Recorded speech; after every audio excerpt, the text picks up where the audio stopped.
Hola, buenas noches.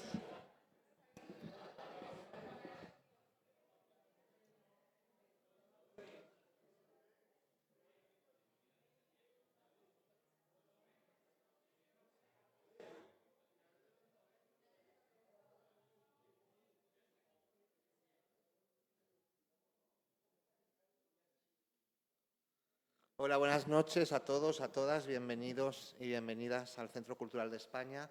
El día de hoy vamos a lanzar este programa que va a estar acompañándonos durante todo el año. Normalmente el primer jueves de cada mes vamos a tener un encuentro con la literatura, el nuevo desorden literario, un programa que va a coordinar y al que agradezco que aceptara la propuesta cuando lo llamé, que va a estar aquí hoy moderando, porque además tengo que comentar que hoy estaba previsto también la presencia de Carlos Cortés, pero lamentablemente por un tema de salud no nos va a poder acompañar.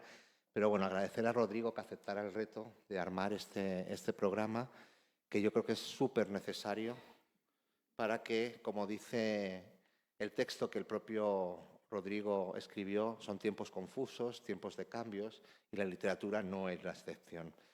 Yo no quiero hablaros del programa, Rodrigo os va a hacer una brevísima introducción y vamos a hablar sobre el tema de hoy, que como sabéis el título es Desde las ruinas de la ciudad letrada. Y también aprovecho para agradecer a Gustavo, a Bernal y a Alexandra que hayan también querido acompañarnos el día de hoy. Al final, como es habitual, pues abriremos un espacio de debate donde podemos hacer comentarios, preguntas a las personas que nos están acompañando el día de hoy. Así que nada, espero que este ciclo os motive a seguir viniendo cada jueves, primer jueves de mes, a todas las charlas que están previstas hasta el mes de noviembre. Y le doy la palabra a Rodrigo. Muchísimas gracias. Buenas noches. Muchísimas gracias, Juan. Muchísimas gracias a cada uno de ustedes por haber atendido a este llamado, a esta invitación para conversar sobre literatura en tiempos de cambios, literaturas en tiempos de cambios. Voy a dedicar unas poquísimas palabras a explicar el sentido general del ciclo de encuentros que vamos a sostener durante el año y otros poquísimos minutos a introducir la mesa para enseguida, desde luego, darle la palabra a nuestros invitados e invitada de esta noche. Adelanto de una vez que a ustedes, el público asistente presente, les pido que me ayuden a sacar el máximo provecho de nuestros invitados en el espacio de preguntas y respuestas que vamos a tener después. Espero que entre todos logremos irnos con ideas más claras o menos confusas acerca de los temas que nos hemos propuesto abordar en el ciclo. El ciclo, en sentido general, tiene la intención y está orientado a abordar los temas de mayor actualidad desde el punto de vista de las transformaciones culturales en el mundo occidental y en Costa Rica, y verlas en su relación con la producción y la práctica literaria. Ese es el concepto más general, de modo que sin decir que se están abordando todos los temas que hacen a las profundas transformaciones culturales, sociales y políticas que estamos viviendo, creo que pudimos identificar algunos de los más relevantes, y la idea es ver siempre cómo estos temas, estos grandes procesos culturales, civilizatorios, políticos, etcétera, están afectando y afectan el campo de la producción literaria y muy específicamente en Costa Rica. De modo que con ese concepto, esa idea general, me parece que tenemos suficiente para pasar a introducir, antes de presentar a nuestros invitados, de una manera también muy general el tema de hoy, con la esperanza y la seguridad de que ellos y ellas nos van a poder arrojar luces sobre el tema que estamos abordando. Creo que cometí un grave error con el título de esta mesa, más que desde las ruinas de la ciudad letrada, debió llamarse tal vez las mutaciones de la ciudad letrada o la ciudad letrada nunca muere. En el célebre libro póstumo de Ángel Rama sobre la ciudad letrada, publicado en 1984, el autor enfocó su atención en el papel de los letrados, escritores y juristas en el periodo tardo colonial de América Latina y en cómo esas figuras tuvieron continuidad en las emergentes repúblicas.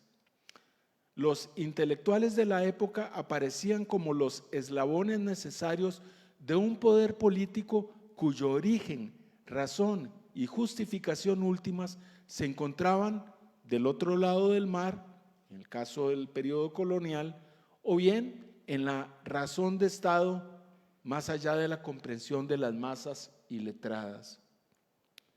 Ellos, y aquí sí ellos se refiere únicamente a individuos de sexo masculino, eran más que meros administradores. Con sus palabras dibujaban y legitimaban un mundo mitad real, mitad imaginario, más anclado en leyes y ordenanzas que en la realidad cotidiana de la población de los virreinatos, las capitanías y las incipientes repúblicas. Digo que cometí un error con el título de esta mesa porque evidentemente aquellos letrados de entonces reencarnaron y siguen reencarnando bajo diferentes ropajes. El más reciente de ellos quizás sea el de los tecnócratas, aunque está por verse si los influencers que operan bajo la tiranía del algoritmo cumplirán las mismas funciones o hasta qué punto lo harán.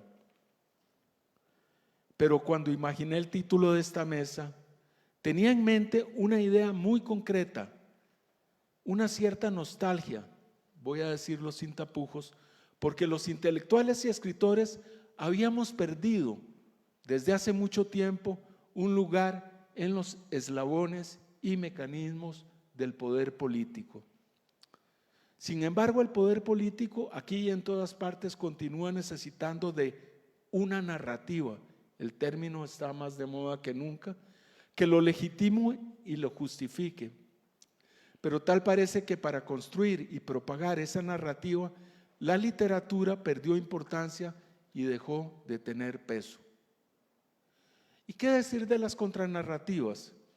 Sabemos que durante el siglo XX, diversos proyectos ideológicos impugnaron las narrativas del poder valiéndose de relatos que proponían otras lecturas o hacían ver las inconsistencias, contradicciones y falsedades de la narrativa oficial. Nos presentaban al rey desnudo, por decirlo así. Y sabemos que la literatura jugó en ello un papel relevante, pero seguirá teniéndolo. Quizás esas contranarrativas sigan existiendo, pero en un mundo donde la ecología de la información depende del algoritmo, ¿cuál puede ser su alcance o su relevancia de estas contranarrativas? Me pregunto. Para conversar sobre estos temas y otros, porque creo que el tema admite muchos abordajes, hemos invitado a 3 especialistas en estudios literarios y culturales con trayectorias muy diferentes, pero igualmente destacadas. Alexandra Ortiz Wallner y Bernal Herrera Ulloa se doctoraron en estas áreas en prestigiosas universidades, Alexandra en la Universidad de Potsdam, en Alemania, y Bernal en Harvard, en los Estados Unidos, y se dedican a la investigación y a la docencia en la Universidad de Costa Rica. Aunque Bernal se retiró hace tiempos, luego de haber culminado hace poco tiempo, luego de haber también ejercido el cargo de vicerrector de docencia. De Alexandra solo agregaré que es centroamericanista por vocación y por historia personal también, pues una parte de ella se conecta directamente con El Salvador. Sus estudios suelen poner de relieve la dimensión internacional o para decirlo en sus términos, transareal de la producción literaria de la región. Y voy a hacerme eco de un término que ella, no sé si lo acuñaste o te haces eco de él también, el de literatura sin residencia fija para la literatura centroamericana, que a mí me abrió unas perspectivas insospechadas para entender nuestra literatura. En cuanto a Gustavo Solórzano Alfaro, Gustavo es un connotado poeta, pero además con prestigiosos reconocimientos en nuestro país y fuera de él también, pero con la característica además de ser un ensayista que ha reflexionado en profundidad también sobre la producción, más en el campo poético, diría yo, pero un observador atento del quehacer cultural y literario de nuestro país. Actualmente es el director de la editorial de la Universidad Estatal a Distancia. Estaba invitado Carlos Cortés, hubiera sido muy provechosa sin duda muy provechoso su aporte a nuestra discusión, pero tuvo, como bien dijo Juan, un problema de salud y por esa razón se excusa y lo hemos excusado, no sin protestar. Bien, no sé si les parece que el encuadre inicial que yo hice es más o menos adecuado, si están de acuerdo con esta forma de definir el tema que hoy nos está convocando. Yo quiero salir de aquí con la sensación de que entiendo un poco mejor las relaciones entre el campo de la política y el campo de la producción literaria en la región y en Costa Rica y en el sentido amplio también, quiero decir, los campos en el sentido amplio. Entendemos que son campos que están en permanente transformación, no son campos estáticos, pero ilústrennos, señorías, sobre este complejo asunto, a ver si salimos con las molleras menos cerradas.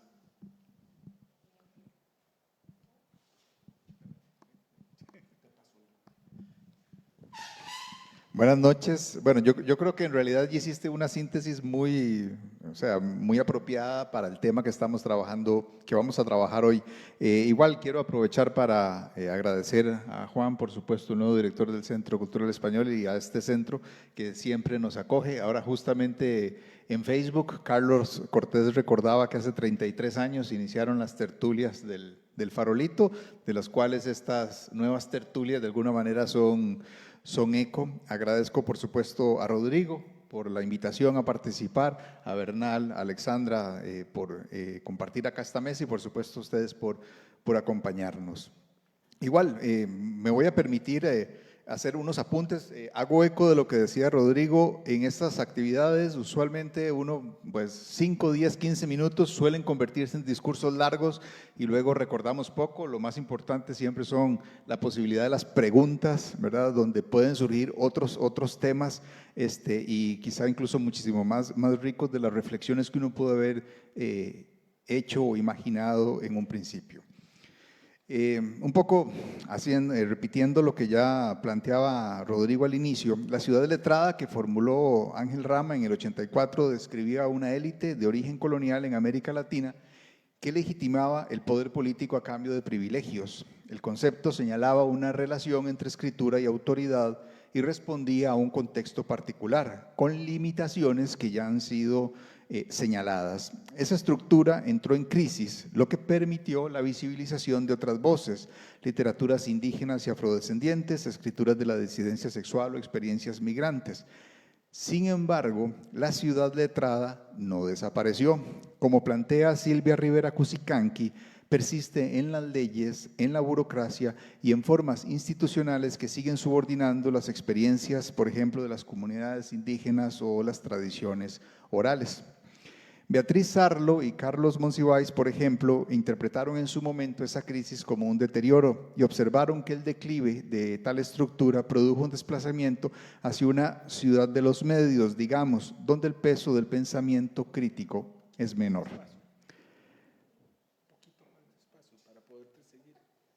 Es que iba a durar como 45 minutos, entonces lo voy a sintetizar en 40, ¿no? En Rama, el letrado era una figura crítica en tanto cómplice del poder. No obstante, en el debate actual reaparece una lectura, ya mencionaste el concepto, Rodrigo, una lectura nostálgica del concepto, que se invoca para insistir en la pérdida de autoridad del intelectual y del libro frente al mercado y la cultura digital. Autores como Martín Rodríguez Gaona insisten hoy en que la ciudad letrada, aquí en el texto lo tengo siempre entre comillas, ha sido asaltada por el mercado, la imagen y lo digital, como si esto fuese algo exclusivo de esta época o del campo literario, y reduce todo a una lógica dicotómica, escritura versus imagen, calidad versus popularidad, con ese tono solemne y apocalíptico que cada tanto se repite en la literatura, en las artes y en la cultura en general. La nostalgia, en ese sentido, es una renuncia a imaginar, y es que la ciudad letrada o su edificio más emblemático, la Torre de Marfil, nunca fue un paraíso perdido. Muchas personas querían derribar esa torre y ahora se lamentan de que ya no exista. Hablan de cultura light, añoran la alta cultura, pero a la vez se quejan de que haya círculos que resguardan la entrada. En el fondo, lo que añoraban no era democracia, lo que añoraban era un sitio en esa torre.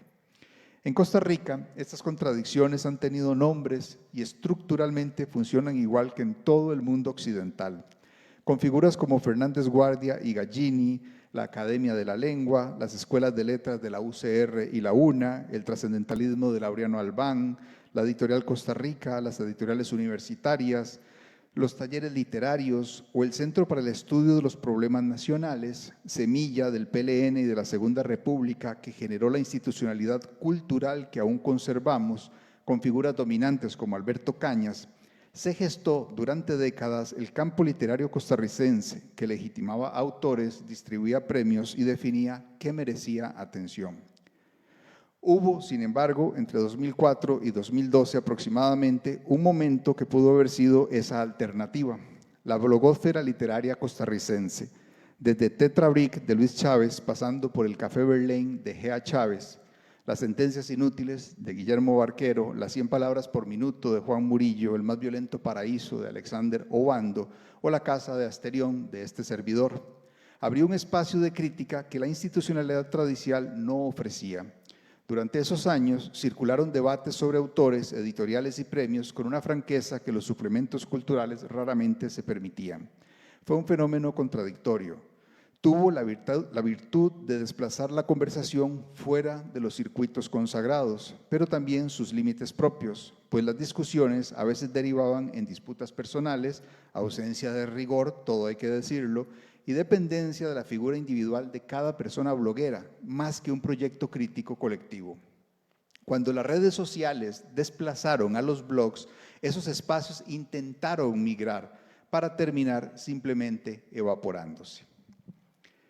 Hoy habitamos un campo fragmentado donde conviven editoriales independientes, proyectos valiosos pero sin distribución, junto a servicios editoriales que venden la ilusión de publicar, escritores surgidos de la tradición literaria junto a otros autopublicados con seguidores en redes, pero sin una crítica que los acompañe y una academia que sigue operando hacia adentro, cada vez más desconectada del debate público.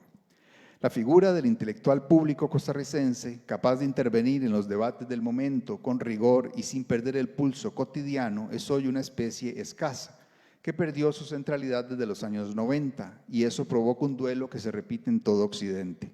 Las condiciones para sostener ese papel se deterioraron y esa figura intelectual se ha transformado. Está en el podcast, en el ensayo breve, en TikTok.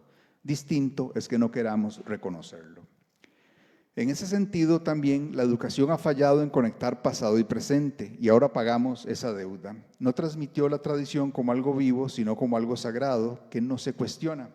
Por otro lado, la manera de operar de la antigua ciudad letrada y sus mecanismos de aceptación o exclusión, así como la precarización del trabajo intelectual, arroja a las nuevas generaciones a buscar otras formas y herramientas para hacerse ver, escuchar y valer. De la misma manera, La noción de verdades sólidas se desvaneció a lo largo del siglo XX. Ciertamente no hay verdades absolutas, pero esa premisa es el punto de partida, jamás puede ser el de llegada. No podemos conformarnos con el relativismo cultural, no podemos ser neutrales o complacientes, debemos reivindicar la imaginación y el pensamiento y sobre todo la alegría y el goce de pensar e imaginar. El boom de autoedición que atraviesa Costa Rica, como el resto del mundo hispanohablante, y de nuevo es difícil establecer diferencias entre Costa Rica, México o España, por ejemplo, ilustra bien esta tensión. Más libros, más voces, acceso más democrático a la publicación, todo eso es real y tiene valor, pero sin crítica, sin circuitos de lectura sostenida, sin instituciones que procesen esa abundancia, el resultado, deberíamos preguntarnos si es tan democrático ese resultado. Hay además, y este era uno de los puntos, un punto que me parece fundamental, hay además un parentesco, voy muy rápido todavía, ya voy mejor. Hay además un parentesco que me atrevo a decir que aún no ha sido bien identificado. La retórica de la intelectualidad que lamenta la pérdida de autoridad cultural comparte una gramática con la retórica de la extrema derecha contemporánea. Ambas postulan un orden original corrompido, proponen su recuperación como horizonte y desconfían de las voces que llegaron después. Una habla de la gran literatura, la otra de la gran nación. La derecha también tiene su ciudad letrada y también lo mencionaste, el algoritmo. Los monopolios del sentido ahora se basan en las métricas, en seguidores. No digo que sean lo mismo, las distancias en consecuencias políticas son enormes, pero hay un sentimiento, podríamos decir, que es idéntico y ese parecido no es para nada inocente. En España, el debate sobre la poesía popular digital, Elvira Sastre, Marwan, Defrets, etcétera, generó entre la crítica literaria un discurso estructuralmente paralelo al de la derecha sobre la inmigración cultural. ¿Qué se suele decir? Los poetas, o los inmigrantes en este caso, llegan sin respetar las normas, ocupan espacios que no les correspondían, devalúan lo que costó siglos construir. Costa Rica no es la excepción. El discurso que lamenta la pérdida de los grandes referentes intelectuales, la caída de los estándares, la invasión de lo trivial, circula campante entre sectores que simultáneamente miran con simpatía proyectos políticos autoritarios o antidemocráticos, sin advertir la coherencia entre ambas posturas. El desprecio por la cultura de masas y el desprecio por la democracia de masas tienen con frecuencia el mismo origen, la dificultad de aceptar que el mundo ya no gira alrededor de quienes antes lo interpretaban.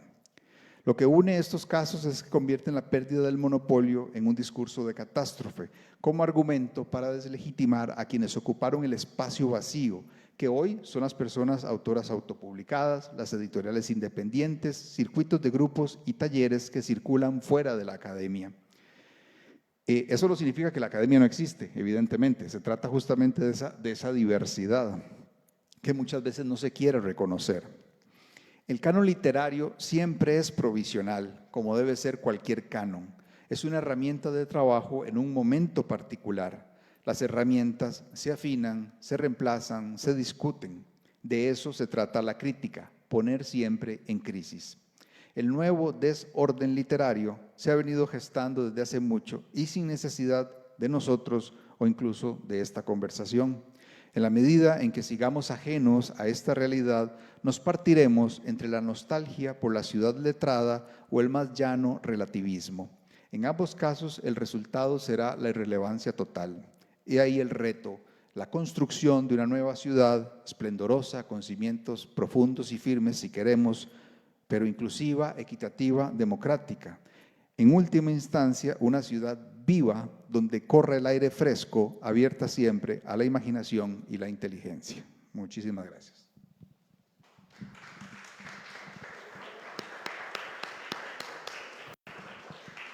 Muchas gracias, Gustavo. Muy interesante, sí.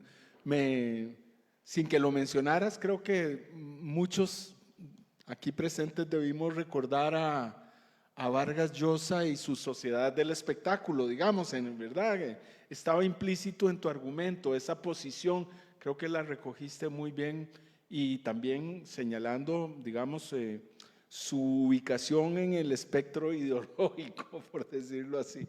Oigamos, Ale, ¿qué tenés que contarnos sobre eso? Perfecto. ¿Hablo yo? Bueno. Buenas noches. Antes de empezar, también quiero agradecer la invitación del Centro Cultural de España y la invitación de Rodrigo.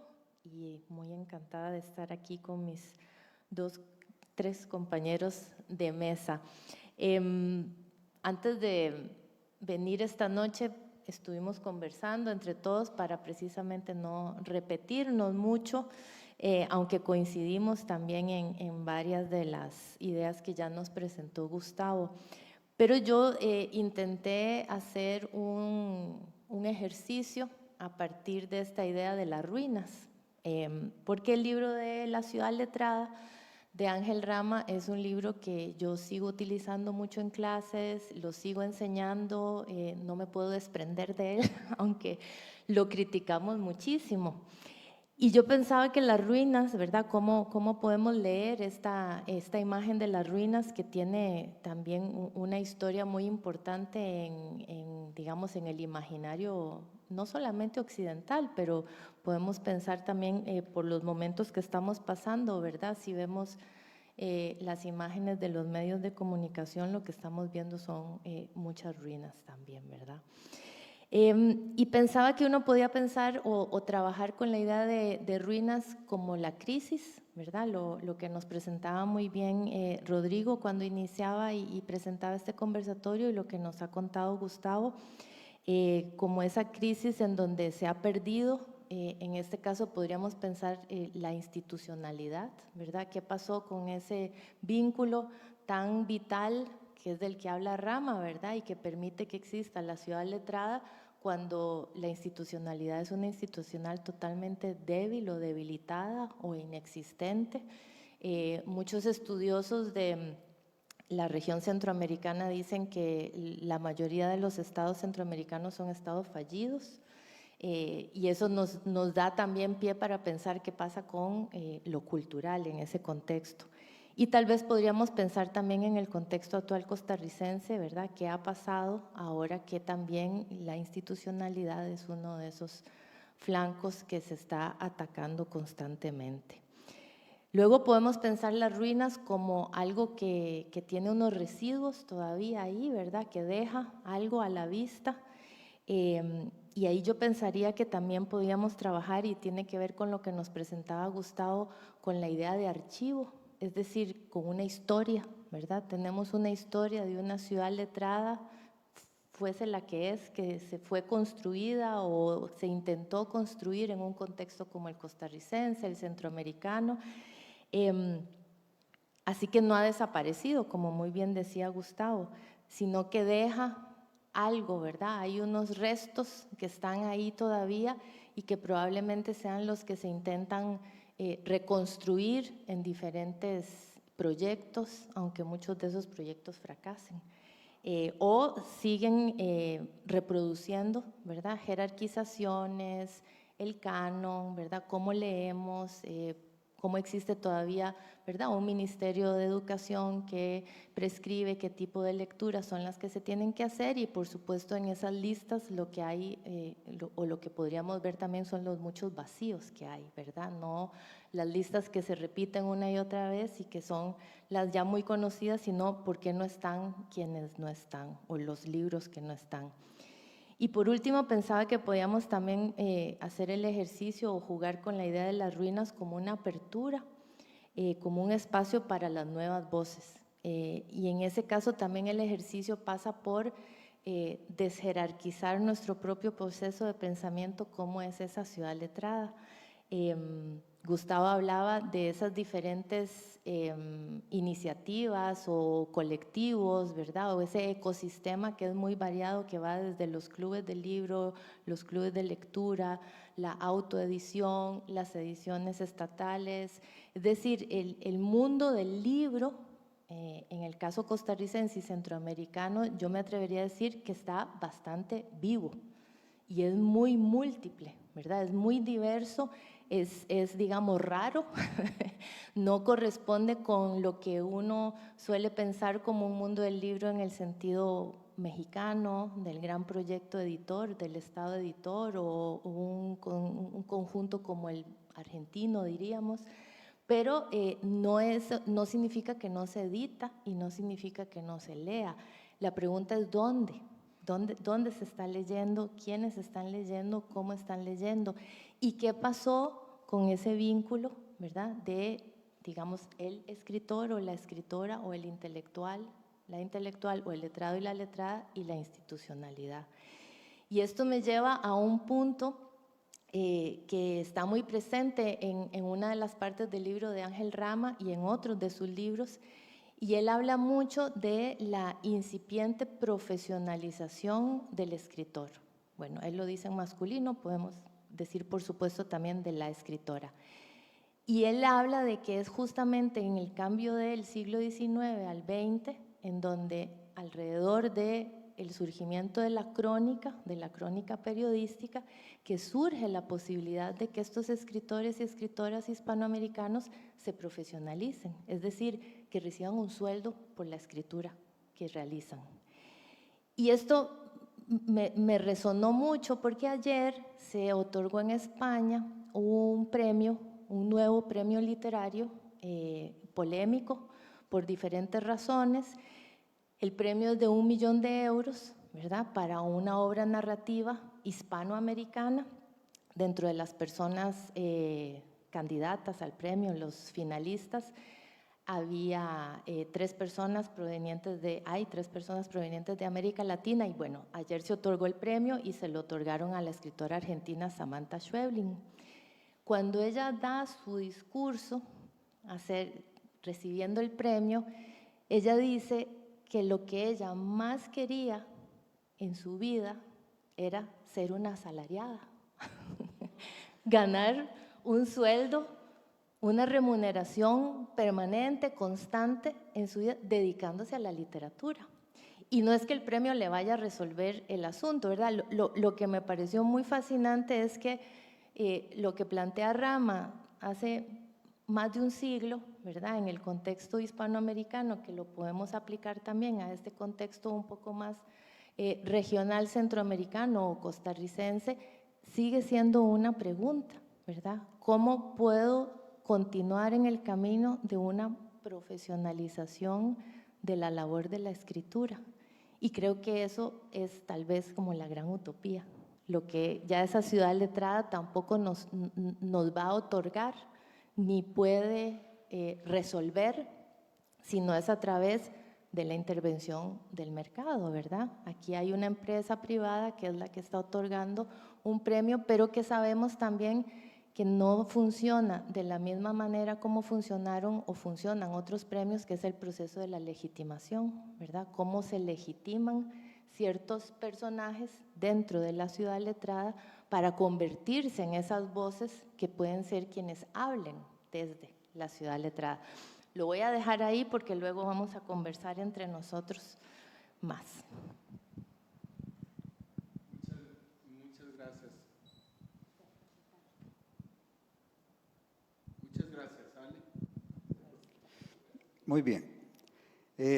Bueno, en primer lugar, reiterar el agradecimiento a Juan, al Farolito, por ser siempre un espacio tan hospitalario con este tipo de actividades, a Rodrigo por la invitación, que de paso me permitió o me indujo a releer el libro de Rama, y pues a todo el público, porque yo confieso que cuando vengo a estas cosas siempre estoy seguro que no va a haber nadie. Entonces, siempre como que me impresiona que haya gente, ¿verdad? Así que muchas gracias, realmente. Bueno, ya Rodrigo habló del tono nostálgico del nombre de la mesa, desde las ruinas. Entonces, la pregunta primera que me hago yo es si se justifica o no la nostalgia. Yo creo que sí, que no. No en tanto muy mayoritariamente esa ciudad letrada fue muy conservadora y estuvo al servicio del poder. Y acá como que a veces creemos como que somos una isla, pero no, estamos metidos en toda la historia.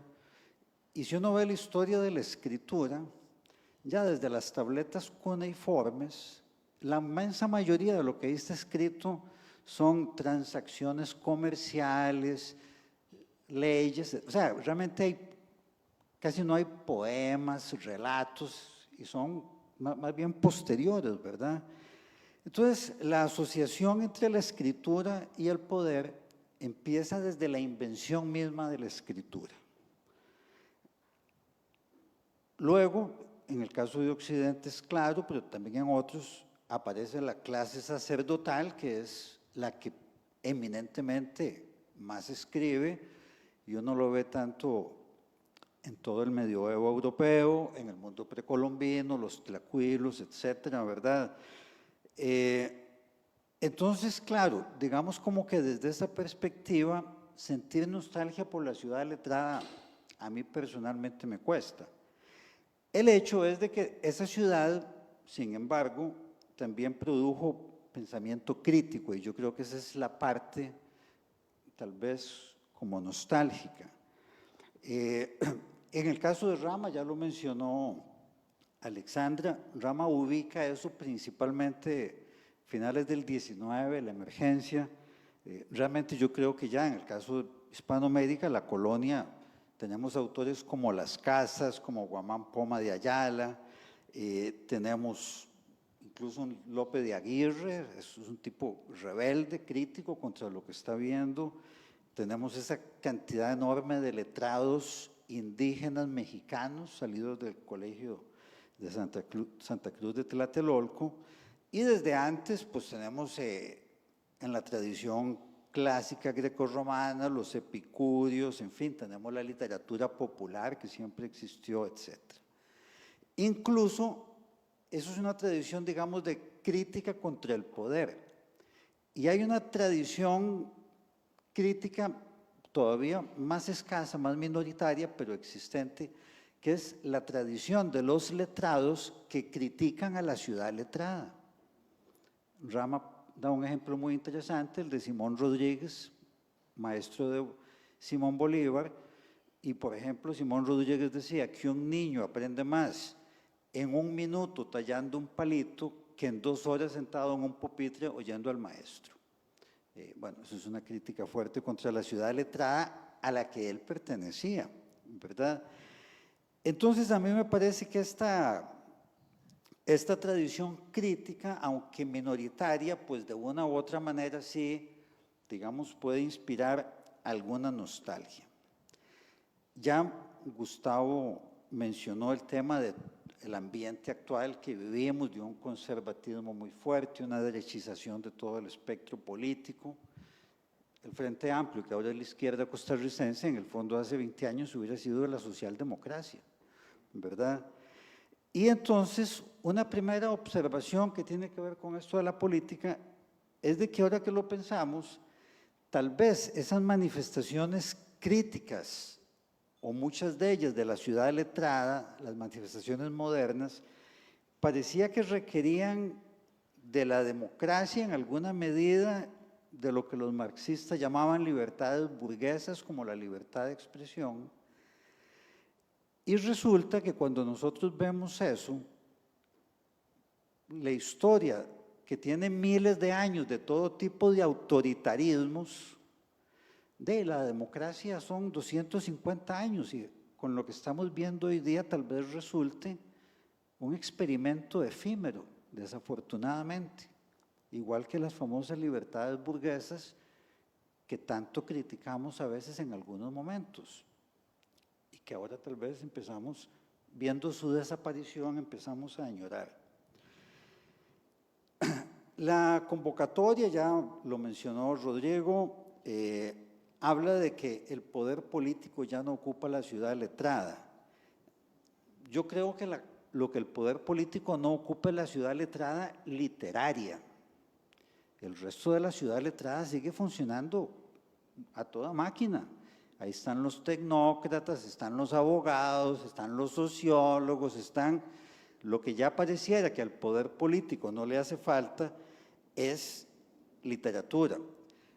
Ahora, una cosa interesante es que la ciudad letrada siempre apoyó al poder político sin importarle cuál fuera.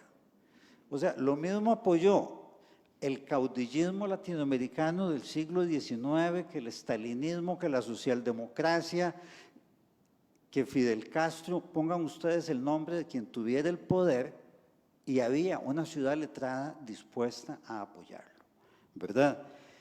Ahora, eso que menciona Rama, de que en un momento dado ese vínculo y esa función legitimadora empieza a perderse, es particularmente grave, pareciera, en países, aquí ya caemos en Centroamérica, como los centroamericanos, a donde, eso lo menciona Rama también, hay un desfase muy grande entre la producción literaria y el consumo. O sea, se produce muchísimo para la escasez de público que hay. Yo no sé cuántos libros de poesía se publican en este país al año, pero deben ser casi que uno por lector de poesía, ¿verdad? O sea, realmente, digámoslo así, el mercado está saturado. Entonces, claro, cuando desaparecen, digamos, el otro entramado que de una u otra manera ayudaba a sostener, aunque sin llegar a profesionalizar aquello, la cosa se pone más complicada.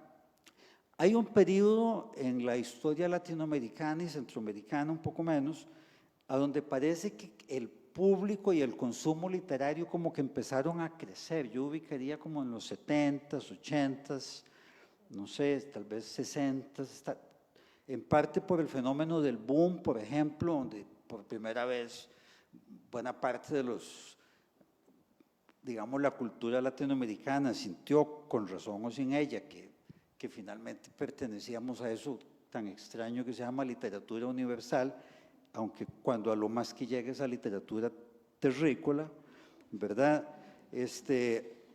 Y sin embargo, después como que la producción sigue cada vez aumentando y el público ya no aumenta al mismo ritmo. Tenía que ver evidentemente con procesos de alfabetización, aquí lo vimos cerca en la Revolución Sandinista, todas las campañas de alfabetización, después del 79, etc. Ahora, en el fondo lo que hay, me parece a mí, en el caso de la literatura, no de la ciudad letrada en general, pero este ciclo es sobre la parte literaria de la ciudad letrada, no sobre la ciudad letrada en su conjunto. Es de que la literatura, ya lo mencionó Gustavo, pierde influencia en la sociedad civil y el debate público. O sea, en alguna medida se tiende a volverse casi irrelevante.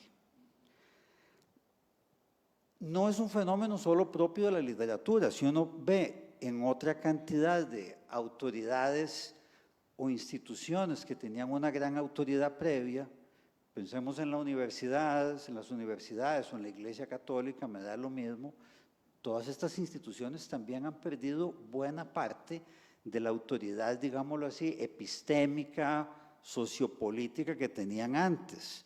O sea, la literatura es simplemente un caso más de este cuestionamiento generalizado de los previos sistemas de autoridad que funcionaban para diferentes segmentos de la población.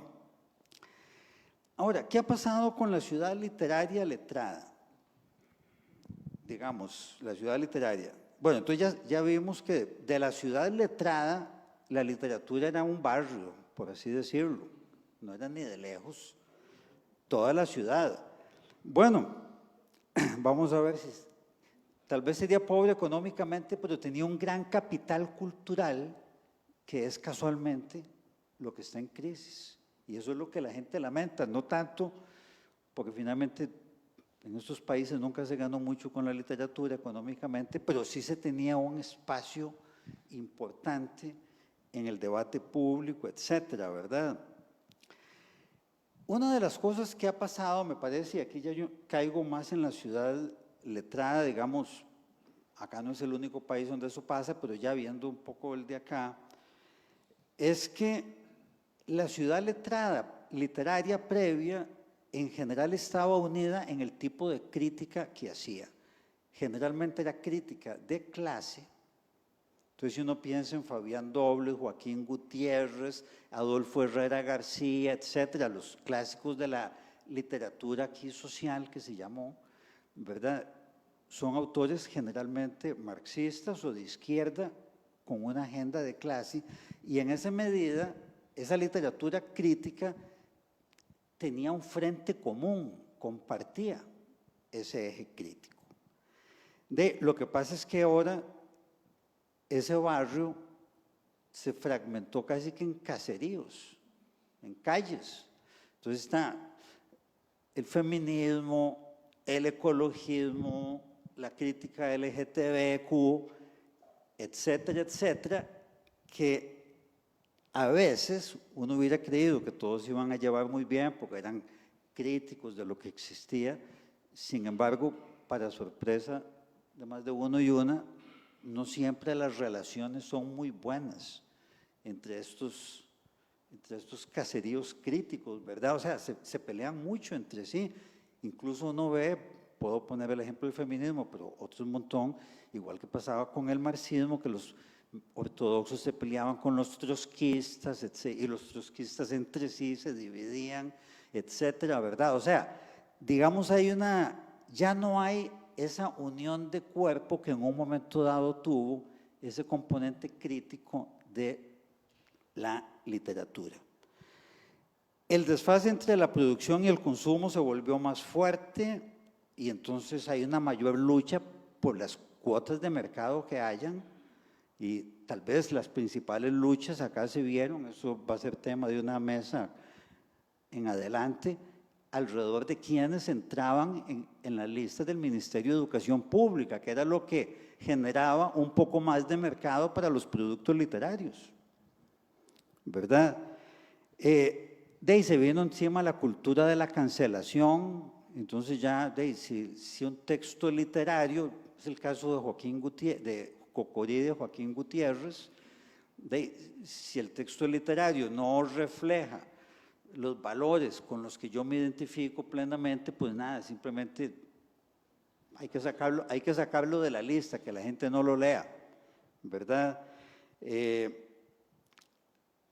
Hay, ya lo mencionó Gustavo, una cantidad de rivalidades, de personalismos, y eso uno lo ve porque la ciudad literaria costarricense, ¿cuál es el momento de mayor agitación del año?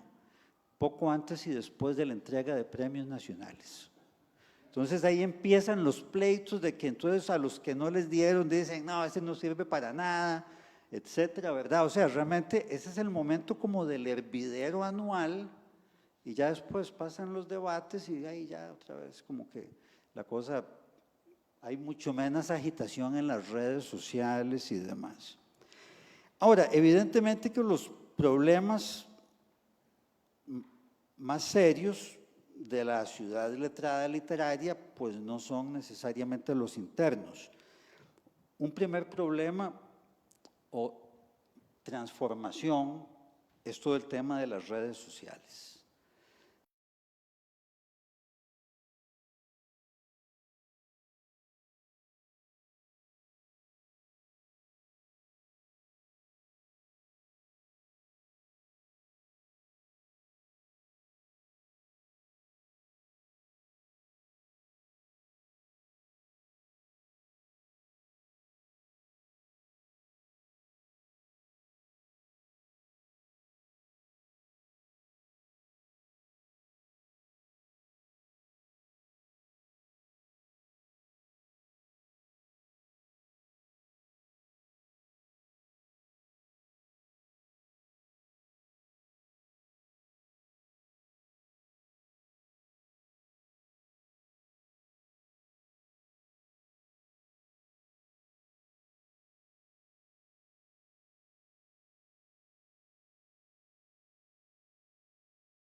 ahora esa educación afectiva está en buena medida en manos de los influencers, de los y las influencers, los libros de autoayuda, etcétera, etcétera.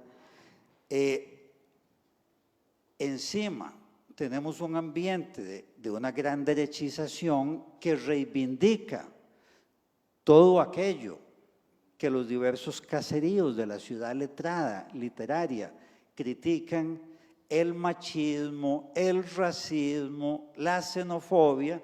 De un momento a otro, sale alguien ahí súper creativo, un texto antirracista, y si la sociedad se hace cada vez más racista, aquello empieza a tener menos impacto en el debate público. Las redes sociales nos han acostumbrado a un nuevo tipo de crítica, de entre leer, no sé, Fabián Dobles o Joaquín Gutiérrez, y leer los ataques violentos al cuerpo de que usted es un hijo de puta, etcétera, etcétera, en las redes sociales, hay una gran diferencia. Y eso es lo que hoy en día la gente, o sea, ya como que el tema del matiz, de la complejidad, está cada vez más. Entonces, a todo esto, que es el tema, digamos, de lo que tiene que ver con, de un lado, con las redes, y de otro lado, con la derechización de la cultura social y política, aparece ahora pasos de un animal realmente grande, que es la inteligencia artificial, a la cual habrá otra mesa dedicada en este ciclo. ¿Qué pasa con la inteligencia artificial? Bueno, en primer lugar, yo creo que los avances son tan abismales y tan rápidos que yo considero absolutamente inevitable que todo lo que llaman ahora agentes de la inteligencia artificial se conviertan en ciudadanos privilegiados de la ciudad literaria, de ese barrio. Las otras artes, o muchas de las otras artes, retienen ciertas cosas. No sé, las artes escénicas, pues si uno quiere ver danza, ahí está, ve la coreografía. Las esculturas son objetos materiales, las pinturas son objetos materiales. Si quiero oír música en vivo, ahí va. La literatura en un 99.9% no tiene mucha asociación con su sustrato material. O sea, tener una foto de una escultura no es lo mismo que ver la escultura, pero entre leer un libro físico y leer ese mismo libro en Kindle, yo del Jurásico me gusta más el libro físico, pero también leo en Kindle, ya. O sea, la experiencia literaria como tal no cambia mucho. Todavía la inteligencia artificial batalla para que los productos audiovisuales estén al mismo nivel de los productos digamos, la producción usual. En cambio, la literatura es tal vez el arte más desmaterializable, puede ser literalmente reducida a una pantalla electrónica, ¿verdad?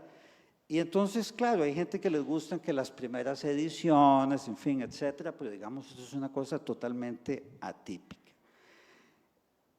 Entonces, a mí me da la impresión de que la escritura cada vez está más atravesada por la inteligencia artificial, procesa información, reconoce patrones, produce a partir de esos patrones, y además, pues muchísimos escritores, ya lo sabemos, se publican libros con asistencia de la inteligencia artificial, de escritores y escritoras, pues están entrenando a la inteligencia artificial, porque finalmente todas las personas que la usan, la están entrenando. Ahora, yo no digo que no la usen, pero hay que estar consciente de que se le está, diría Marx algo así, eso es como cuando el obrero va y trabaja en la fábrica y está incrementando el capital. Bueno, con la inteligencia artificial, quienes más interactúan y quienes interactuamos poquito, mal que bien, la estamos ayudando a que se perfeccione. Su capacidad de producción es imbatible. Yo creo que con la escritura va a pasar como con las calculadoras matemáticas, que la persona que calcula más rápido operaciones matemáticas no puede competir con la calculadora que viene en cualquier teléfono celular. Y entonces ya esa habilidad de hacer operaciones matemáticas ya no tiene mucha utilidad, puesto que la máquina lo hace mejor y más rápido. Creo que tiene la inteligencia artificial una creciente capacidad de improvisar, de autogestionarse, de desobedecer las instrucciones que se les dan. Y tiene una cosa que es muy importante, es la capacidad de conocer y satisfacer los deseos del interlocutor. Desde eso tan clásico que uno hace la pregunta más estúpida y el chat dice, qué pregunta tan interesante, usted realmente es una persona al día en su campo, en fin, etcétera, ¿verdad? O sea, el algoritmo nos hace que la inteligencia artificial nos conozca cada vez mejor, y eso que ha sido usado pues para tirarnos ahí anuncios, en fin, de todo tipo de cosas, etcétera, ya según nuestros patrones de consumo registrados en la red, ahora puede ser usado para producir textos hechos a la medida de lo que cada persona realmente espera de un texto. Se solía decir que hay algo del ser humano, la creatividad, la intuición, el talento, que es irreemplazable. Yo recuerdo muy bien, en un momento dado, era pésimo jugador, pero me gustaba el ajedrez. Y se decía que las máquinas nunca iban a derrotar a un gran ajedrecista. Y mientras las máquinas dependieron de aprenderse a miles y miles de partidas previas, nunca ningún gran ajedrecista perdía. En el momento en que Deep Blue 2, en vez de enseñarle partidas previas, le enseñaron las reglas del juego y empezó perdiendo, así que le hacían el mate del pastor, etcétera, etcétera, ya no dependía de partidas previas, sino de aprender cómo se jugaba. Hay ese momento en que Deep Blue 2 le gana a Kasparov, y ahí se acabó el mito de que hay algo en el ser humano que esas máquinas no pueden reproducir. Ahora, dos cosas puramente finales.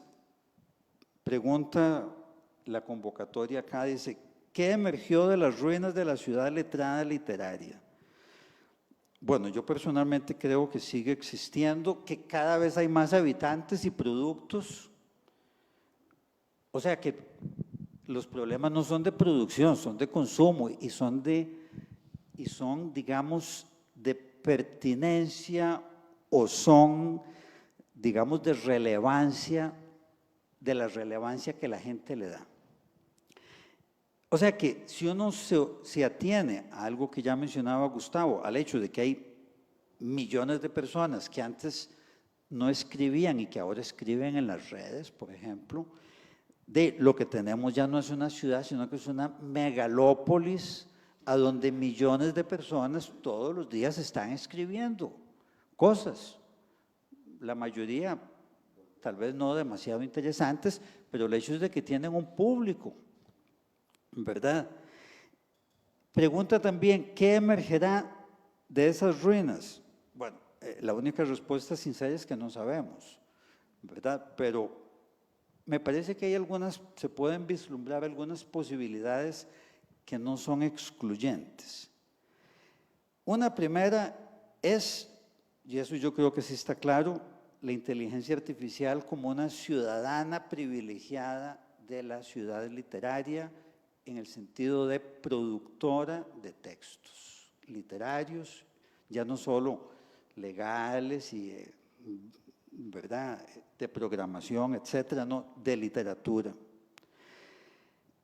Segundo, yo creo que la membresía humana de la ciudad literaria no va a desaparecer, siempre habrá producción específicamente humana para públicos específicos, que pienso en dos principales.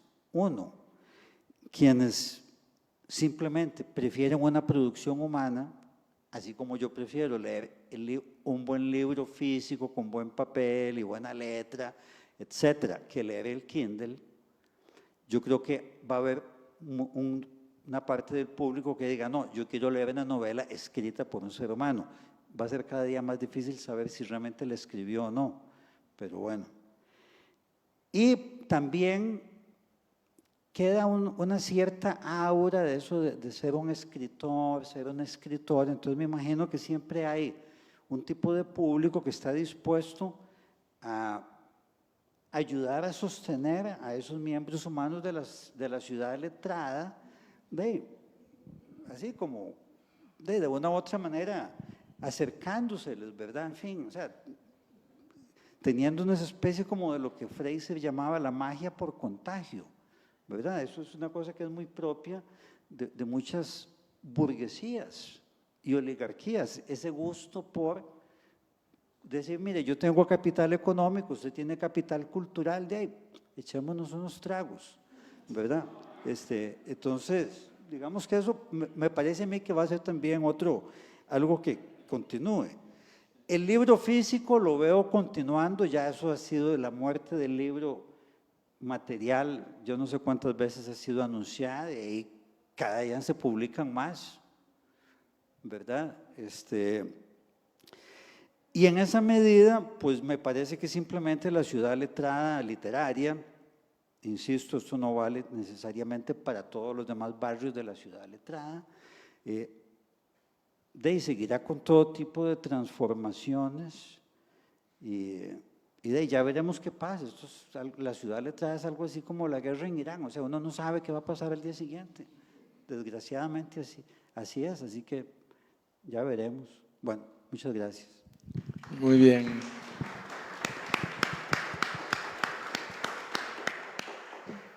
Muchísimas gracias a Alexandra y a Bernal y a Gustavo por sus aportes iniciales a nuestra conversación. Veo que de alguna forma los tres tocaron temas de todas las mesas, porque como que es difícil, ¿verdad?, individualizar los temas, porque justamente de lo que se trata es ver este conjunto de transformaciones en curso y su impacto en el campo literario. Entonces no se pueden fragmentar o individualizar. Me parece muy valioso, digamos, que el tema de la inteligencia artificial, de las redes sociales, a los que les dedicaremos mesas posteriormente, pues hayan aparecido desde ya, porque orgánicamente son parte de lo que estamos viviendo, y desde la literatura definitivamente las transformaciones en curso tienen que ver con estos fenómenos tecnológicos, sociales, comunicacionales, etcétera. No sé si Alexandra, Gustavo, todavía no te voy a decir a vos porque venís de hacer uso de la palabra, quisieran reaccionar un poco a lo que han dicho los otros compañeros, o bien interactuar, hacer alguna pregunta, pedir alguna aclaración, profundización, etcétera. Por supuesto. Yo quería agregar a lo que decía Bernal cuando hablaba de los diferentes, digamos, componentes del vecindario, que pensaba que la figura de los gestores es una figura que ha llegado como a desplazar a otras figuras, ¿verdad? Ahora el gestor cultural, piénsese la persona que organiza el Festival de Literatura, la persona que organiza actividades dentro de una feria del libro, ¿verdad? Encuentros de poesía, etcétera, o de literatos, que tiene que ver con ese capital simbólico, ¿verdad?, que atrae a ciertos grupos. Me parece que es un elemento que ha venido también a desplazar un poco lo que antes tal vez cumplían los mismos escritores o escritoras, o editores o editoras, ¿verdad?, como un lugar tal vez de distinción, ¿verdad? Ahora ese personaje del gestor o la gestora que está completamente atravesado por lo comercial, es lo que está también determinando un poco, ¿verdad? Lo del consumo, lo que decías, ¿verdad? Los gustos, la euforia de repente, ¿verdad? Vamos todos a leer lo mismo, vamos a todos a buscar tal libro que creo que no ha dejado de estar presente, ¿verdad? Esas son las paradojas, que también sigue funcionando dentro de cierto, tal vez, grupo, dentro del grupo, pero que no ha desaparecido. Y creo que esa es una de las preguntas interesantes que nos plantea la sesión de hoy, que ha desaparecido o se ha transformado, pero no ha dejado de existir, sino que adquiere como esos otros cuerpos, tal vez, ¿verdad? O esas otras presencias que están también indicando, ¿verdad? Dictando, llevando hacia un lugar, sobre todo lo del consumo, que va asociado con tal vez una idea muy ilusoria del gusto, ¿verdad? De una idea de que del gusto literario o el conocimiento de la literatura se puede adquirir con solo asistir a el bar y tomarse el trago con ese otro personaje. Entonces pensaba un poco en eso, porque estamos, no sé, cada vez hay más festivales, más ferias del libro, más encuentros, ¿verdad? En un país como Costa Rica, ¿verdad? Que es un país relativamente pequeño. Lo pienso comparado tal vez con Guatemala, que también tiene una vida literaria, un campo literario pues muy activo.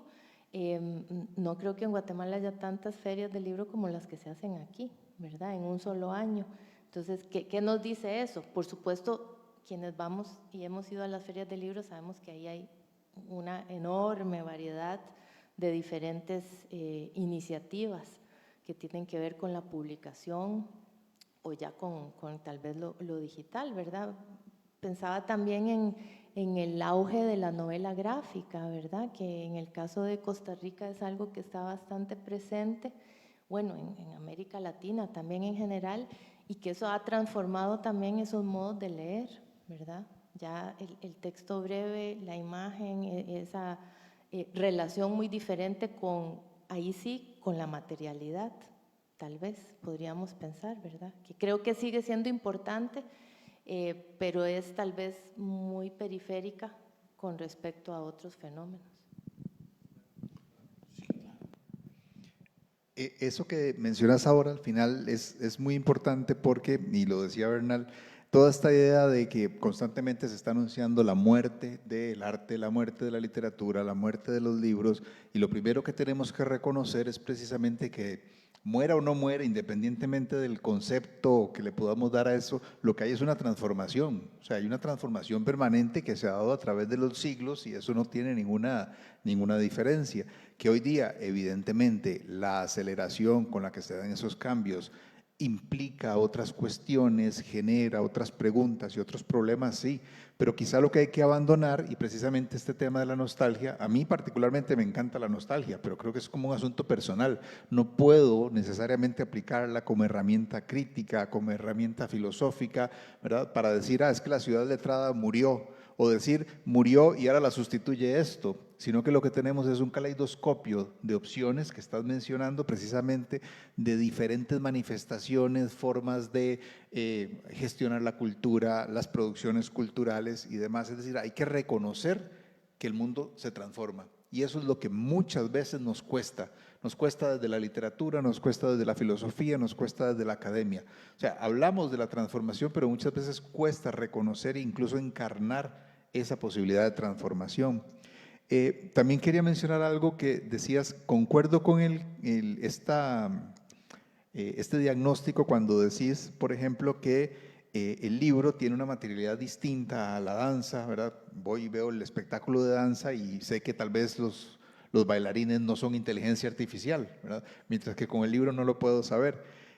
Hasta ahí estoy de acuerdo, sin embargo eso también es parcial, porque en el caso de la literatura, en el mundo anglosajón, desde los años 70, 80, 90, con el rap o el spoken word, y hoy día en Costa Rica tenemos muchísima manifestación de spoken word, hay todo un mundo que la academia difícilmente reconoce, valora, evalúa.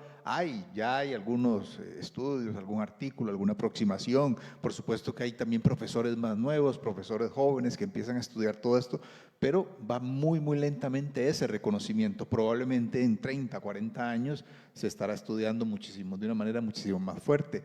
Pero esa es una transformación también que implica que el spoken, o sea, que la literatura puede tener un tipo de materialidad similar a la del concierto de rock o a la del espectáculo del espectáculo de danza. Y un tema que me parece a mí, esto sería para la mesa de inteligencia artificial y demás, que es fundamental que pensemos desde las universidades, desde las academias, desde la labor que realizamos las personas que nos dedicamos a las artes, y lo decías con el ejemplo de Kasparov y Deep Blue 2, es la idea de las humanidades. Las universidades, la literatura, la ciudad letrada, por lo general han estado fundamentadas en una tradición, ¿verdad? Desde del Renacimiento y desde la modernidad, en una tradición letrada precisamente, en una tradición ilustrada, una tradición humanista. Y la misma academia, la universidad está fundamentada en el humanismo, es decir, en el ser humano como centro del universo. Con la inteligencia artificial, evidentemente, ya desde antes, tenemos que replantearnos todo eso por completo. Es como las famosas 3 heridas que se le han infligido a la humanidad, ¿verdad? Copérnico, Darwin y Freud. La inteligencia artificial nos viene a decir también, no solamente ustedes pueden hacer poesía, o sea, resulta que un modelo, ¿verdad?, de lenguaje puede producir esa poesía.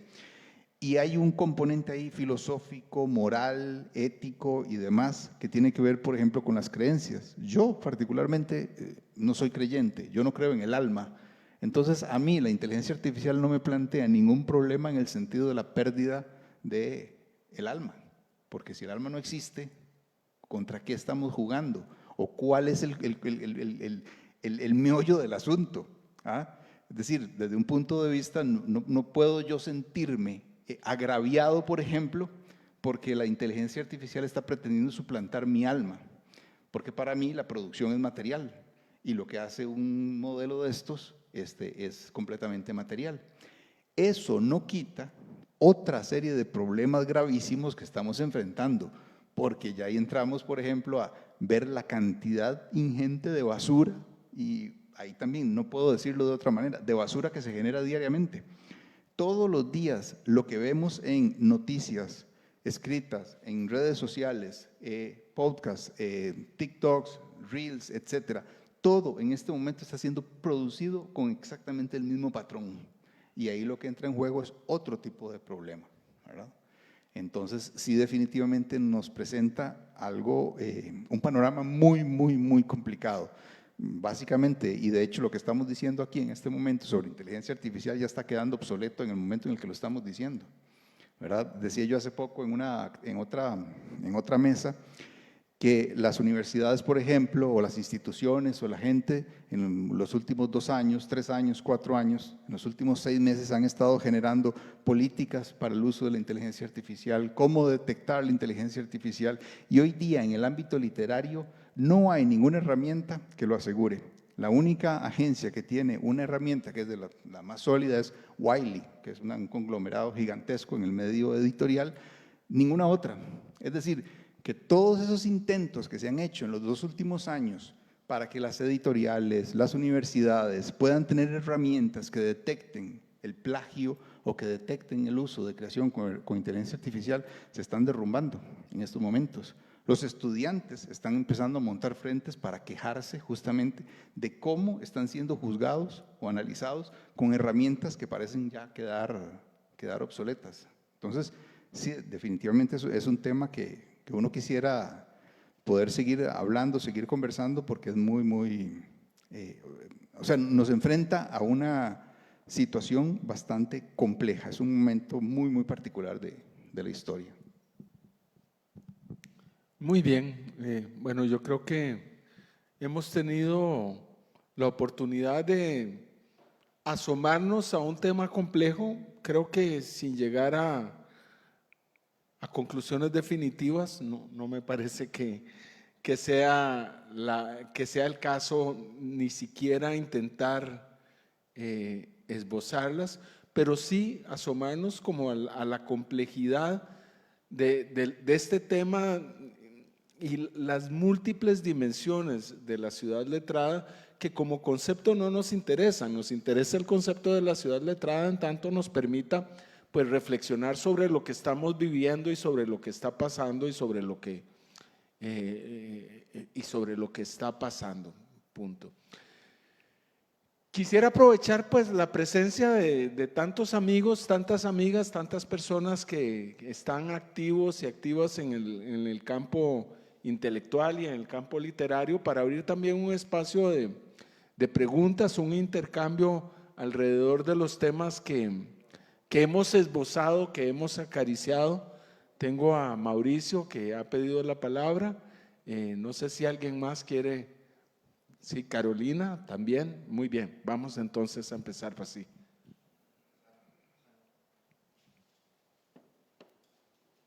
Muchas gracias. Mira, primero Rodrigo, muchísimas gracias por esta actividad y este ciclo de actividades tan interesantes. Quería felicitarte, una excelente programación has logrado y agradecerle también a Gustavo, a Alexandra y a Bernal por las excelentes presentaciones.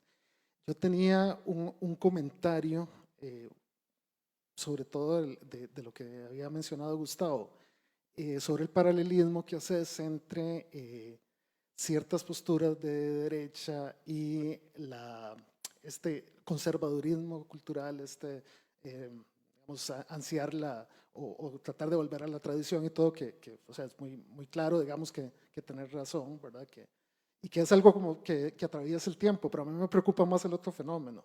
Quería preguntarte qué pensabas de eso, porque por otra parte, también parece cierto que estas posiciones de derecha ahora abrazan todo el espectro, porque si siempre estuvieron ligadas a los proyectos conservadores de la tradición literaria y en otros campos, ahora parece que ya también se están haciendo acabando con un monopolio de la rebeldía que tenía la izquierda.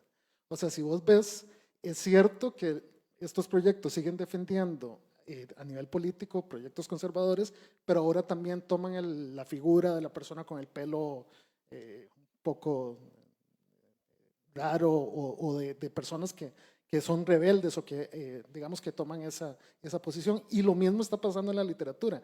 O sea, si vos ves muchos de las cosas que han pasado en el último año, que Gustavo también has tenido que ver con eso, si vos ves, muchas de estas reivindicaciones van desde la rebeldía, pero están aliadas también a una crítica porque se encuentra que el mundo literario está permeado por agendas LGTBI o lo que quieras, o woke, o todo ese tipo de cosas. Eso también está atravesando, digamos, esa posición más bien contestataria, digamos, dentro del campo de la ciudad letrada literaria, digamos. Y luego un pequeño comentario también, bueno, ya que empezamos a meternos en el campo de lo de la inteligencia artificial, que sobre todo que varios de ustedes lo han mencionado, no, me interesó mucho lo que dijiste de que a vos no te ofende, digamos, y un poco creo que Bernal va también por ahí, al no creer en el alma, no nos ofende no amenaza, digamos, los campos de la inteligencia artificial, eso. Yo he estado dándole vuelta mucho a este tema porque yo creo que sí amenaza otra cosa, y es el tema de la mente. Y es un tema que en la filosofía se viene tratando desde hace mucho tiempo. Yo creo que a veces olvidamos, yo voy a defender la tesis en la idea de que la inteligencia artificial tiene más de 100 años. Y mi posición es que es tan vieja como el surrealismo, o más vieja. Y a veces no lo vemos. ¿Y por qué sí yo creo que hay una ofensa en ese sentido? Y es por el hecho de que no se está reconociendo algunos temas de, por ejemplo, la conciencia, la mente, que son temas, no tenemos que comprometernos con el alma, ¿verdad? Realmente no es eso. Pero digamos, por ejemplo, la filosofía de mitades y finales del siglo pasado, que se metió con la inteligencia artificial, como por ejemplo John Searle, ellos, o sea, se dan cuenta que sí hay una diferencia. O sea, la inteligencia artificial de ahora son meros procesos estadísticos y no tiene prácticamente nada que ver con la conciencia. Y eso es un tema quizás biológico, no religioso, ¿verdad? Pero sí yo creo que hay algo interesante porque también se dieron muchos psicólogos que se plantearon el surgimiento de la inteligencia artificial como un espejo para comprender lo que es humano y lo que no lo es. Y creo que hemos perdido esa discusión. Nada más esos 2 puntos. Muchas gracias. 2 puntos breves y rápidos, nada más. Bueno, en el primer punto que tiene que ver con esta comparación o esta equiparación de las estructuras o la retórica de la derecha, tal cual como lo estás diciendo, fue un poco como trataba yo de exponerlo y ahí hay un tema interesante. Bueno, lo vemos en el mundo contemporáneo, hay una retórica que se vuelve violenta, que es la retórica de Rodrigo Chávez y de los seguidores de Rodrigo Chávez, por decirlo fácil, que es básicamente atacar todo aquello que representó avances en materia de derechos humanos y demás. Esta idea, esta noción de que ahora la rebeldía es vociferar en contra de todo eso, ¿verdad? Entonces ahí un poco es como un movimiento pendular que en principio podría verse incluso como muy normal o natural si ha habido una tendencia. Lo lógico es que otra cosa se le oponga, ¿verdad? Bueno, pues es un poco lo que vemos, ¿verdad? Entonces, esta gente, ¿verdad?, que es reaccionaria, que es conservadora, se está presentando a sí misma como la nueva rebeldía, ¿verdad? Se están presentando como los revolucionarios, pero curiosamente no solo pasa en la derecha, la izquierda también, y Bernal también mencionaba un poco el tema de pues, esto que yo en otros momentos he hablado de atomización o desarticulación de las resistencias, donde la derecha parece tener un horizonte muy claro, ¿verdad? Aunque hay muchas derechas, ¿verdad? Pero parece tener un horizonte muy claro, el mercado parece ir muy claro, muy orientado hacia vamos por acá, mientras que los movimientos de resistencia, las izquierdas y demás se han disgregado y terminan peleándose entre sí. Y entonces de repente estamos los mismos que tal vez nos hemos considerado de izquierda en algún momento, mencionando cómo ciertos discursos que trataban de desarmar estos discursos tradicionales están siendo cooptados por el mercado, ¿verdad? Entonces, de repente, cuando se habla de las disidencias de los feminismos, entonces se cuestionan muchos feminismos y se dice, no, es que ese feminismo, el feminismo blanco, responde únicamente al mercado, el feminismo blanco deja por fuera un montón de cosas. Claro que sí, hay que criticar el feminismo blanco y todos los feminismos y hay que criticar a la izquierda, por supuesto. O sea, en el sentido que yo decía antes, el espíritu crítico tiene que estar presente siempre. No podemos ser complacientes ni condescendientes, ni siquiera con nuestras propias posturas. Pero en la izquierda también está sucediendo eso.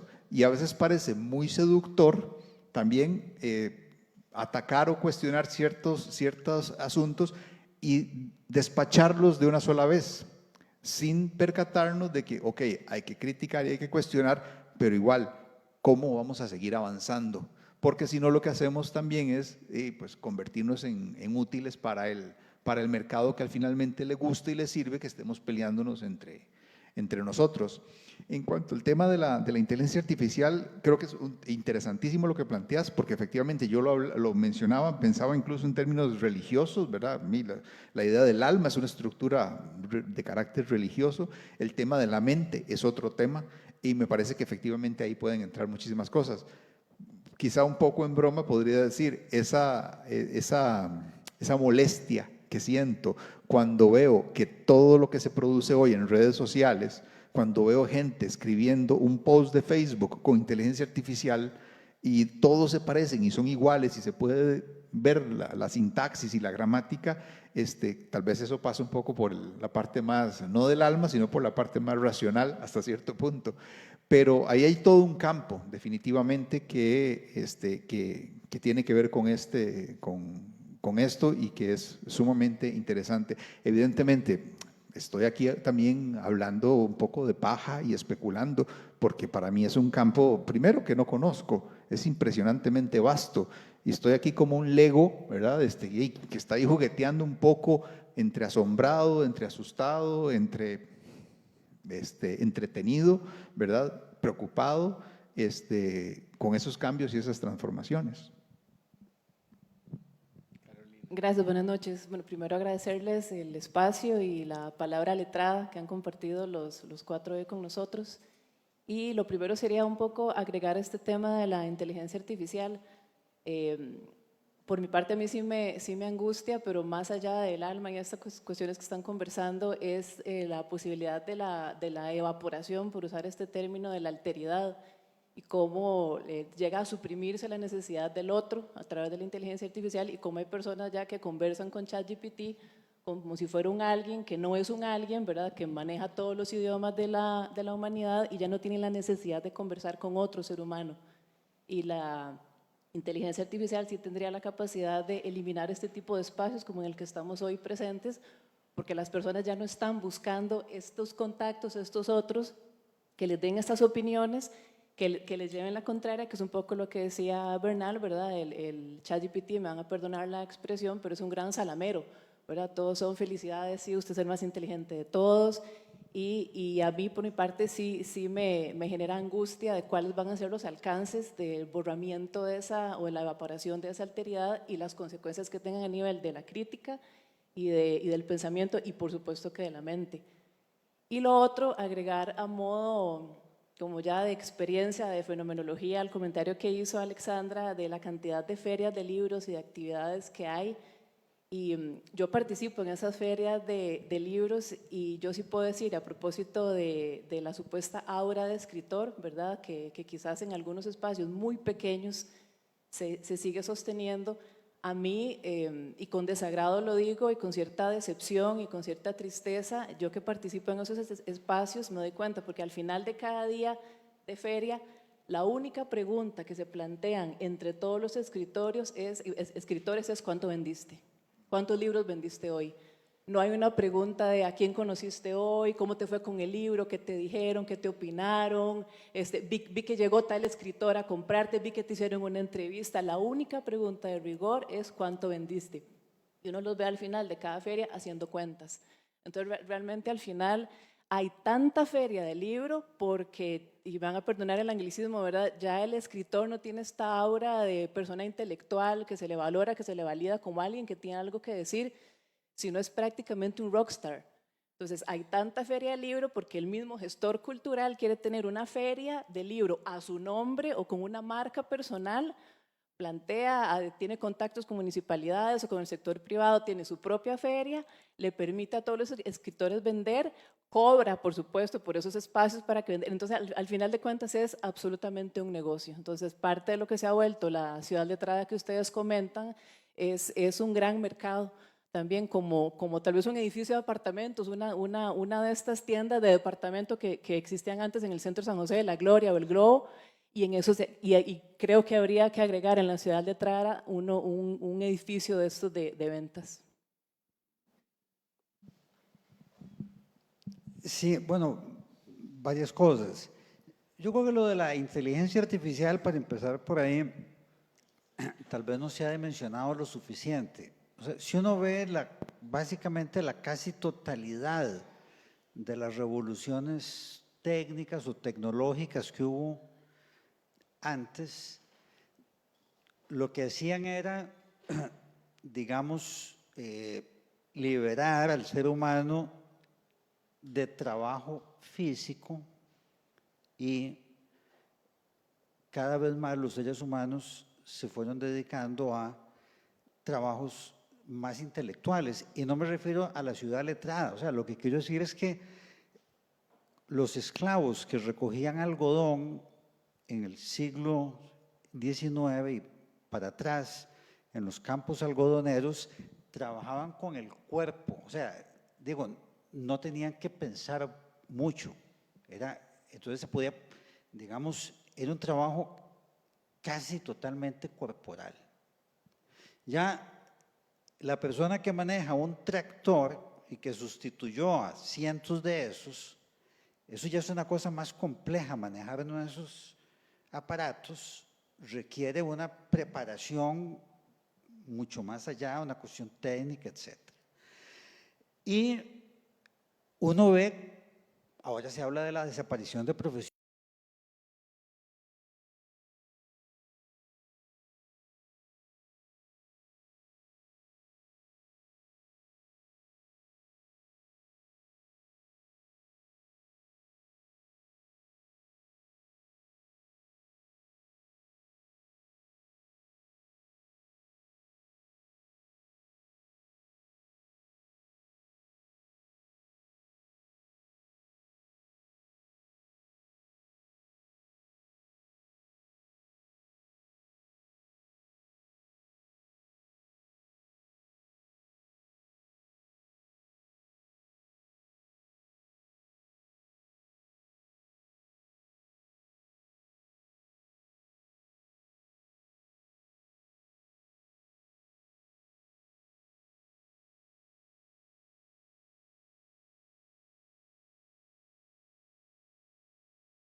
O sea, va a seguir pensando de la misma forma que mal que bien caminamos, aunque sea poco, y andamos ahí con todo tipo de problemas de salud por no caminar lo suficiente, etcétera. Y va a pasar lo mismo con la salud mental. Eso que usted menciona, mire, ya hay casos de adolescentes que se han suicidado porque de ahí les fue mal en su romance con la inteligencia artificial.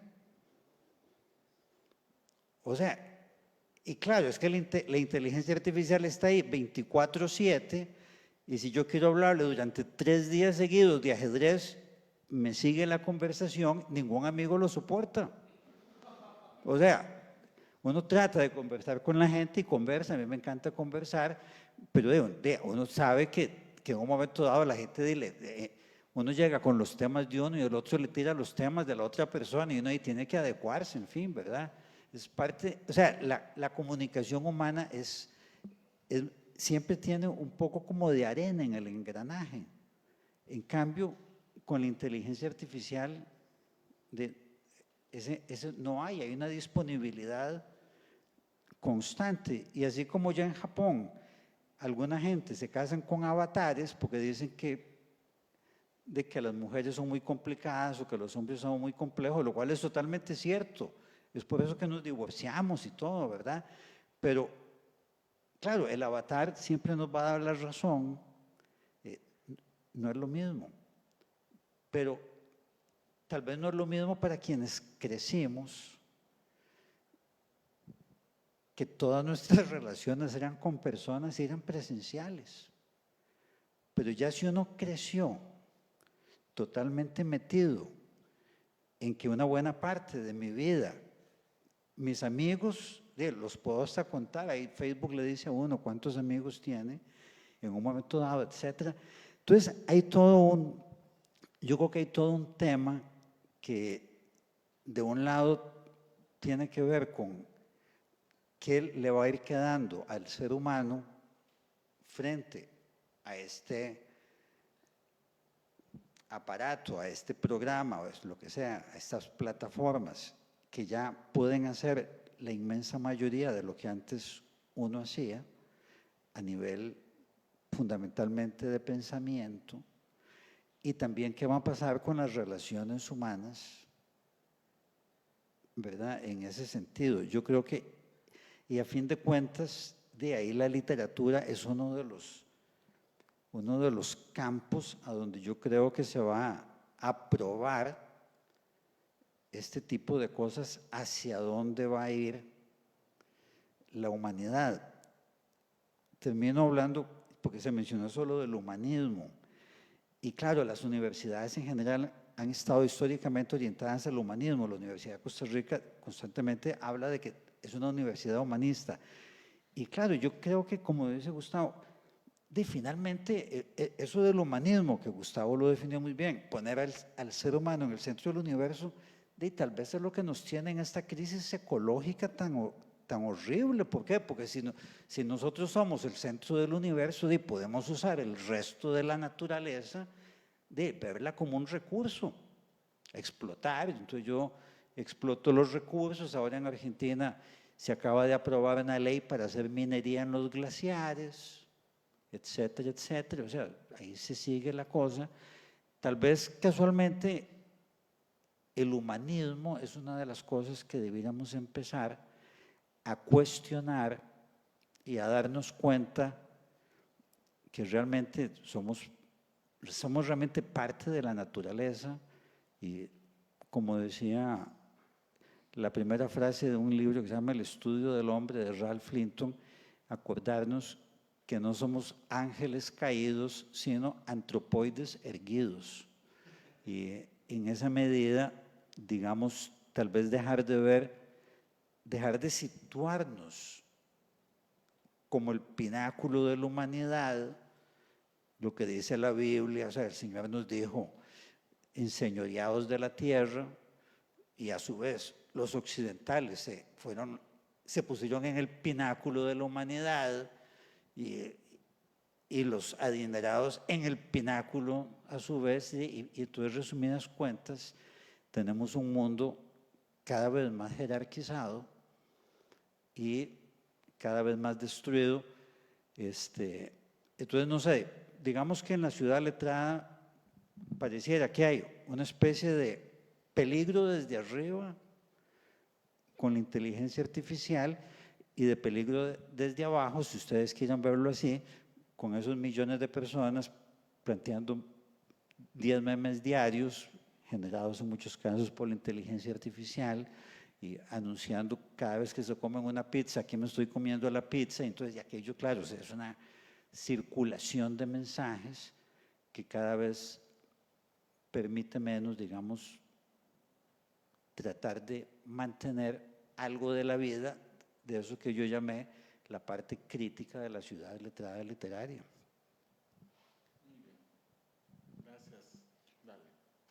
Me quedé pensando en algo que dijiste, Carolina, y a raíz de cómo son esas dinámicas dentro de los espacios de la Feria del Libro, y tal vez un contrapunto, aunque puede ser algo muy, muy pequeñito, pero pensaba en el papel que pueden jugar las librerías, ¿verdad? No todas, pero creo que en algunos casos ciertas librerías pueden de alguna manera abrir el espacio a esa sociabilidad que vos pensabas, ¿verdad? Que es la posibilidad de que deje de existir, ¿verdad? Ese contacto con ese otro u otra.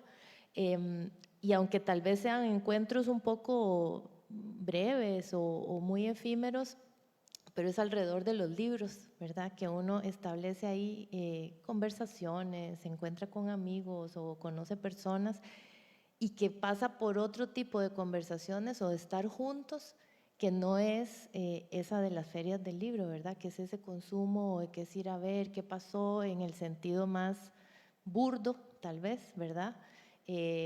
Y que ahí hay como una especie de, no sé, como de remanso, puede ser muy idealista, pero estaba pensando, porque bueno, hay algunas cerca de la universidad que un poco cumplen ese papel, creo, para personas de diferentes generaciones, que es algo que tal vez no hemos tocado, ¿verdad? ¿Qué pasa con toda esa como línea transversal entre generaciones tan distintas, ¿verdad? Nosotros aquí más o menos compartimos como un mismo momento, ¿verdad?, del cual podemos leer, pero si yo pienso en mis estudiantes, ¿verdad?, son muchísimo más jóvenes, con otras experiencias, con unas experiencias que vienen de la virtualidad prácticamente, donde difícilmente tienen libros físicos en sus manos, no conocen las portadas de muchos de los libros, por ejemplo, y que es acercarlos a ellos y a ellas a que conozcan que el libro tiene esa materialidad. Entonces, bueno, me puse a pensar a raíz de lo que dijiste.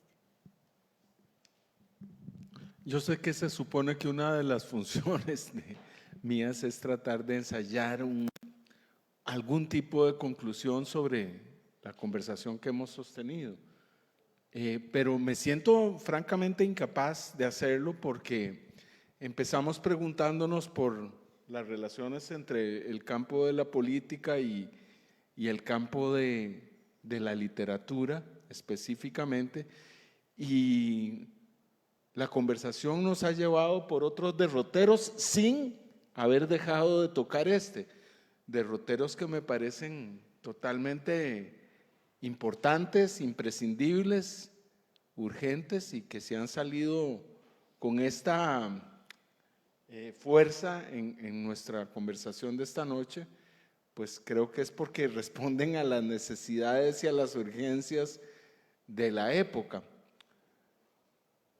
Siento que, digamos, el tema de la relación entre el campo político y el campo literario, efectivamente no la ciudad letrada en el sentido amplio, porque como muy bien puso de relieve Bernal, el campo literario es apenas un barriecito de la ciudad letrada. Quizás este tema no lo terminamos de visualizar con suficiente claridad.